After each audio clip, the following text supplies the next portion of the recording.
Bom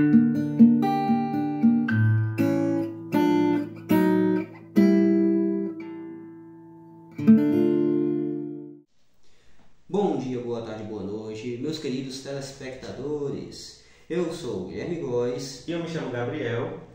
Nós somos os membros fundadores do Grupo Reintegrados, grupo dedicado à disseminação do conhecimento, à disseminação da cultura. E o nosso tema de hoje é... Pessoal, hoje nós trouxemos um tema bem interessante. Hoje nós vamos abordar sobre a simplicidade da arte contemporânea. É um tema que é muito pertinente, principalmente porque muitas pessoas debatem o fato da arte moderna ela ser muito abstrata. Algumas pessoas dizem que perdeu a essência, outras pessoas, outros grupos defendem a ideia de que se tornou algo mais abstrato, algo mais profundo no quesito afetivo. E hoje nós iremos discutir um pouco mais por que a arte ela mudou tanto, por que deixamos a arte mais renascentista, a arte mais humanoide, a arte mais precisa das formas, para uma arte mais rudimentar, uma arte mais abstrata. O que se deve a esse processo, o que aconteceu durante essa transição? Hoje nós vamos abordar isso, tá certo? Primeiramente, eu gostaria de perguntar ao nosso colega Guilherme, o que você acha, Guilherme, a respeito das causas? O que motivou isso, essa transição da arte mais precisa, a arte mais corpórea, para uma arte mais rudimentar, uma arte mais abstrata? Senta que lá vem a história. E eu digo senta que lá vem a história, pessoal, porque, assim, eu queria até pedir aqui para vocês que quem está aqui nos assistindo, que tanto me sigam no meu perfil no Instagram, GuilhermeF145, quanto também que nos sigam no perfil do Reintegrados, @Reintegrados. E assim, pessoal, a história da arte ela é muito antiga. Se a gente for parar para pensar, olha, inclusive a respeito do novo historicismo, que é o jeito mais atual da gente compreender como é que se desenvolve os fatos históricos, um dos princípios que nos é passado é que é o seguinte: para que você entenda como que ocorreram as coisas, como que as coisas se organizavam em determinado período da história, vale muito mais a pena você analisar as obras de arte que foram feitas naquele período do que propriamente os documentos que foram deixados. Então, a arte ela existe desde que o mundo é mundo, desde o surgimento da humanidade. Primeiramente, a gente tem uma arte, se desenvolvendo uma arte mais rudimentar, que você tem, num primeiro período, as pessoas queriam usar a arte para se conectar com o transcendente. Isso continuou por séculos e séculos, por milênios, as pessoas buscando se conectar com o universo transcendente, com a sua alma, através da arte. Isso foi se tornando uma coisa cada vez mais sofisticada, até a gente chegar, por exemplo, no renascentismo, até a gente chegar em movimentos de grande escala como esse aqui, que teve um boom dentro da criatividade, dentro das artes, novas técnicas sendo desenvolvidas. E é o seguinte, primeiramente a gente tem dentro da arte uma tentativa de você mimetizar aquilo que seria de fato o cotidiano das pessoas. A gente vê muito isso sendo representado nas pinturas rupestres. Mas posteriormente a gente vê uma tendência natural dentro do desenvolvimento da sociedade de você sair daquilo que é mais sensível e imediato para você ir para algo mais poético, para uma coisa realmente mais transcendente. Aí a gente vê as pessoas retratando figuras mitológicas, retratando acontecimentos que não aconteceram no nosso meio mais imediato, mas sim em um plano superior. Sim. Pois é. Quando a gente chega em movimentos como, por exemplo, o renascentismo, por um lado, a gente tem uma permanência disso, mas por outro, o mimetismo da forma básica, sensível e imediata, ela ganha como é que eu posso dizer? Ela ganha um protagonismo muito maior, porque você estava tentando justamente voltar a conceitos mais antigos. Então, a gente tem novas técnicas sendo desenvolvidas para poder mimetizar o mundo físico mais imediato de forma cada vez mais precisa. Só que posteriormente, com o desenvolvimento da filosofia, do pensamento corrente, do senso comum, as pessoas foram perdendo cada vez mais o senso de transcendência. Com isso daí, a gente acaba chegando... Cara, tem um pseudo-filósofo da época da Idade Média ainda, que era o Guilherme de Ockham, que foi um dos precursores do movimento nominalista, que é assim, é o germe daquilo que hoje a gente conhece por... a palavra está na ponta da língua, agora saiu, do relativismo, em que você busca entender os universais não como de fato sendo universais, mas sim apenas como nomes.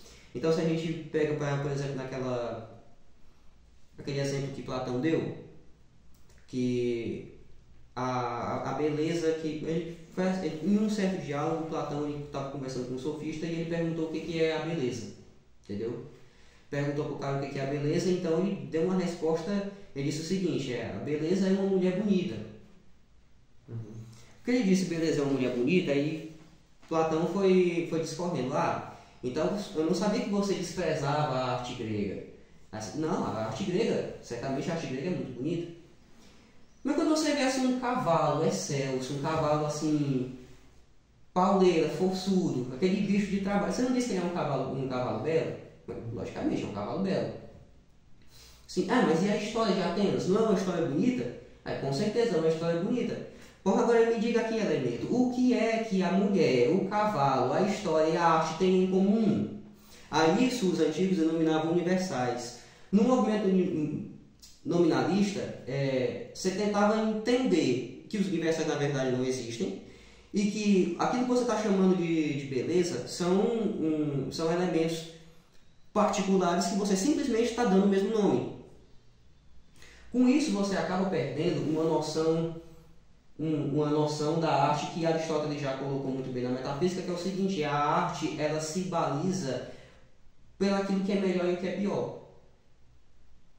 Tudo que está na arte ele é nivelado pela noção do que é melhor e daquilo que é pior. Então, se você não tem uma noção transcendente de bem, se você não tem uma noção superior daquilo que é de fato melhor, daquilo que é desejável, você não tem um modelo ideal perfeito, então, cara, qualquer coisa serve, entendeu?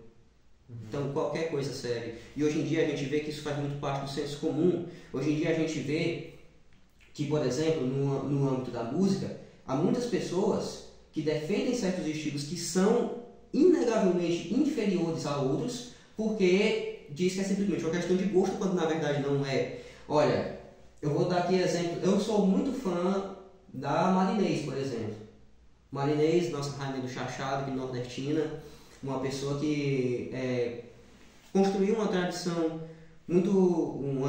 sólida dentro da música popular brasileira.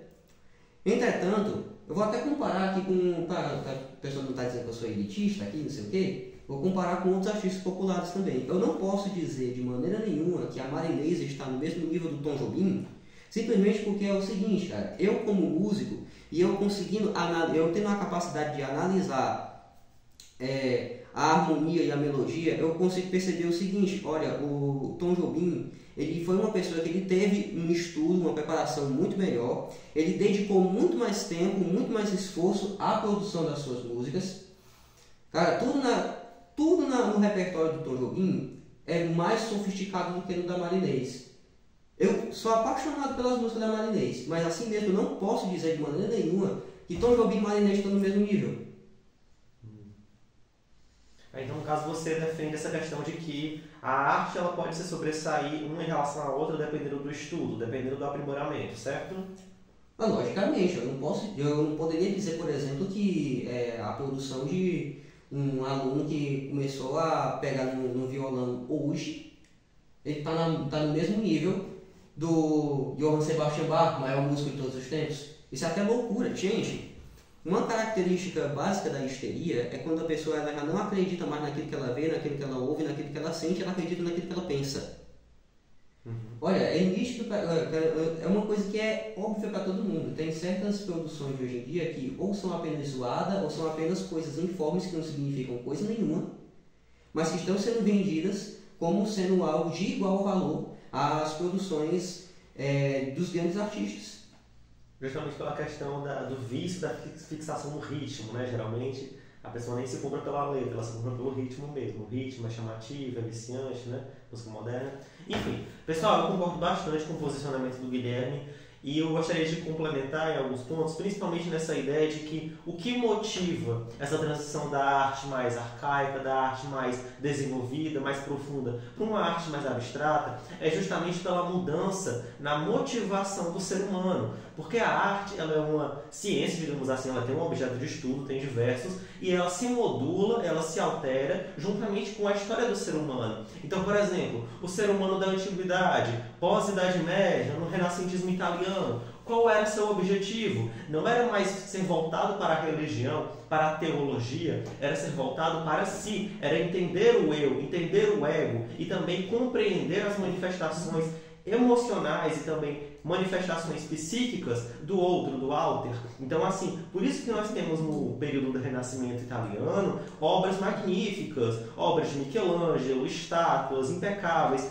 artes que nós veneramos até hoje, e justamente porque o ser humano tinha seu foco nesse ideal de entender a si mesmo, de não entender mais tanto a busca a Deus, ao superior, e de entender a si próprio, entender as suas próprias manifestações. Com o passar do tempo, chegamos na modernidade, até mesmo Byung-Chul Han ele fala sobre isso, a questão da modernidade do desempenho, sociedade positiva, em que as pessoas vivem buscando constantemente se aprimorar. Então o foco mudou, as pessoas já compreendem a si mesmas no sentido físico, já entendemos a anatomia do corpo humano, como funciona essa questão da estética, que foi alicerçada pelos artistas antigos, Michelangelo, Da Vinci. Então hoje o nosso foco ele é muito mais abstrato, é um foco mais emocional, entender a manifestação da arte dentro do ser humano. Como a gente pode representar em uma tela uma figura, uma arte da felicidade? Como a gente consegue repassar ao público, por meio de uma representação artística,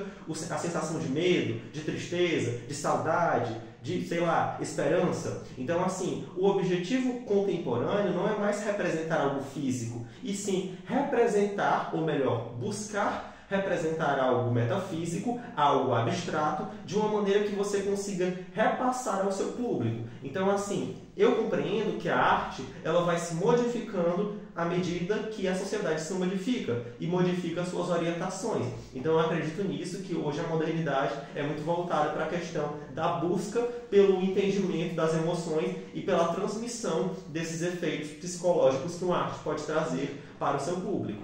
Eu gostaria de verificar também, Guilherme, o que você acha a respeito das consequências. O que essa transição ela gera, quais impactos são acarretados por essa mudança da arte mais antiga para a arte moderna, o que isso acaba gerando no âmbito social, educacional, enfim, em todas as esferas da vida humana? Bem, já tendo em vista que a arte ela está ainda hoje refletindo aquilo que se passa dentro do interior do ser humano, da pessoa que a produz, e que isso está refletindo quais são os valores da nossa sociedade contemporânea, são coisas assim que vale a pena a gente estar analisando, que é o seguinte: se a gente for ver que as pessoas estão realmente perdendo a noção daquilo que é o melhor, do modelo ideal a ser seguido, isso acaba sendo algo sintomático como simbólico de a gente estar vivendo uma sociedade que, ainda que a gente tenha de forma quantitativa mais recursos do que em outras épocas, que a gente tenha mais meios, por exemplo, de você tá conseguindo se manter a sua subsistência, até em questão de prazeres, assim, cara, hoje em dia as pessoas, um ser humano médio, um ser humano assim, uma pessoa que está em uma classe média, baixa, ela consegue ter um nível maior de prazer do que um grande monarca da antiguidade. Entretanto, assim mesmo as pessoas, a gente vê quadros alarmantes de índice de depressão, de ansiedade, de problemas psicológicos, de coisas que até outros tempos a gente não via isso com tanto, talvez você possa até dizer, não, hoje em dia a gente tem, de fato, mais mecanismo de estar avaliando como é que isso se desenvolve, de estar diagnosticando nas pessoas, isso realmente é uma verdade. Entretanto, a gente não pode se esquecer, por exemplo, de que hoje em dia, cara, o Brasil está batendo recordes e recordes de problemas psicológicos, né? E até certo tempo atrás tem um filme, inclusive eu recomendo para todos vocês, o filme é Brasil, escrito com Z, por isso que eu estou dizendo Brasil, que é um filme de distopia, e ele recebeu este nome como uma espécie de sátira. Porque naquela época em que o filme foi produzido, nos anos 80, as pessoas entendiam o Brasil como um símbolo de felicidade, como um símbolo de liberdade, que o povo brasileiro era um povo muito festivo, um povo muito animado, que o Brasil era uma espécie de modelo ideal. E aquela sociedade ali, aquela sociedade representada no filme, é totalmente o oposto do que deveria ser o Brasil. Entendeu? Tendo dito isso, a gente vê que a nossa sociedade mudou muito nos seus valores e isso vem sendo expresso na questão das artes visuais. É complicado você entender qualquer outra coisa que não seja uma confusão mental que está sendo expresso em uma tela, que está sendo expresso em um quadro, em uma pintura. A pessoa simplesmente bota qualquer coisa ali. Houve um caso que ficou famoso de uma pessoa que esqueceu um óculos em um museu de arte, agora faz pouco tempo, e a gente já via repórteres, fotógrafos. Já não casei um sapato também. Pois sim. Tem um que ele pegou uma banana, colocou uma fita no quadro e expôs aquele negócio. Aí outra pessoa foi lá, tirou uma foto comendo a banana em tom de brincadeira.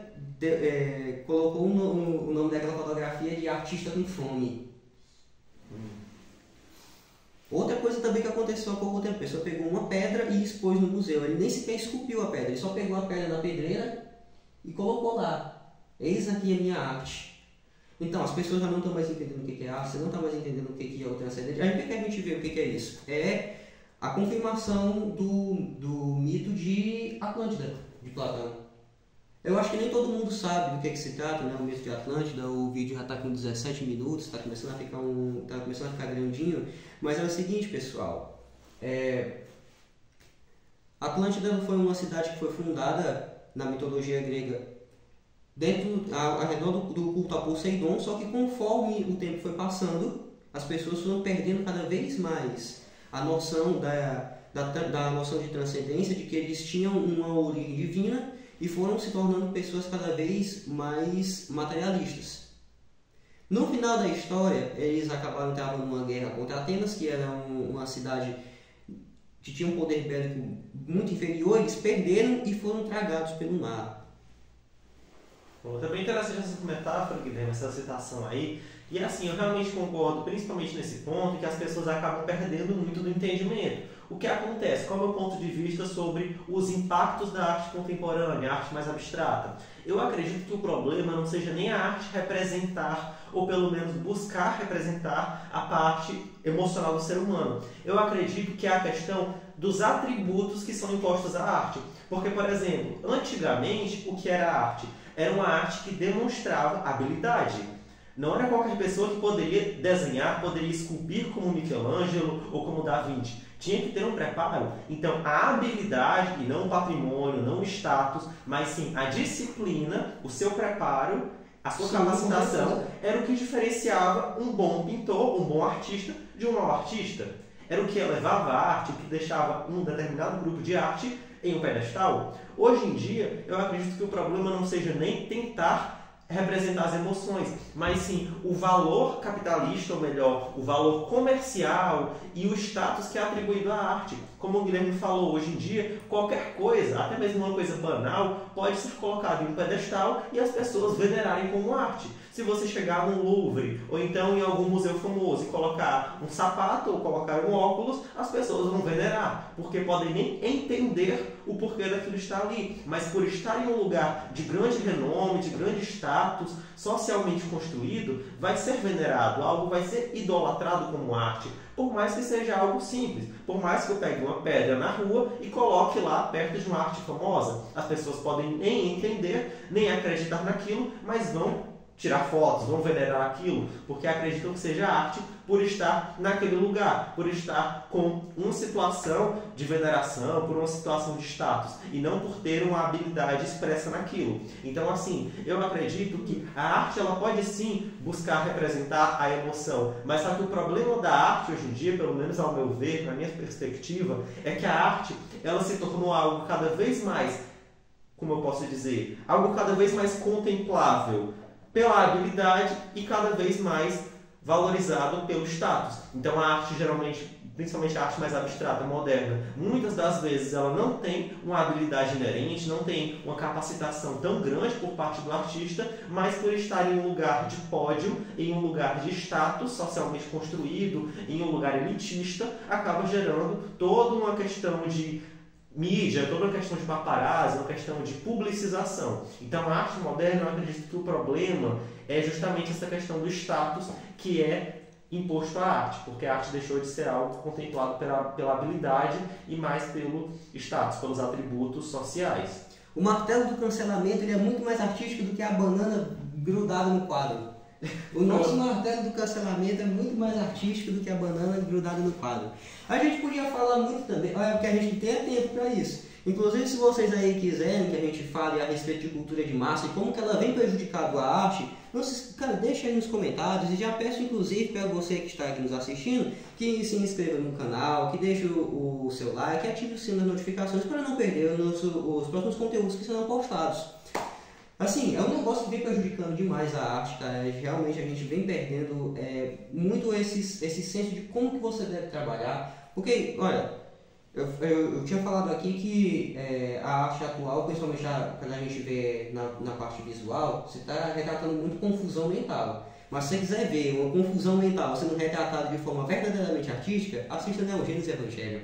É só isso que eu tenho para dizer. O merchandising no final. Pessoal, foi isso. O nosso debate, a nossa apresentação aqui no momento. Eu espero que vocês tenham gostado, tá certo? Como o Guilherme orientou. Caso você tenha alguma dúvida, caso você tenha alguma sugestão de próximo tema que você acha interessante, ou então algum elogio, alguma crítica construtiva, vale ressaltar, pode deixar nos comentários, comente, deixe seu like, sua inscrição para não perder os próximos vídeos, tá certo? Agradeço a atenção de todos e até a próxima.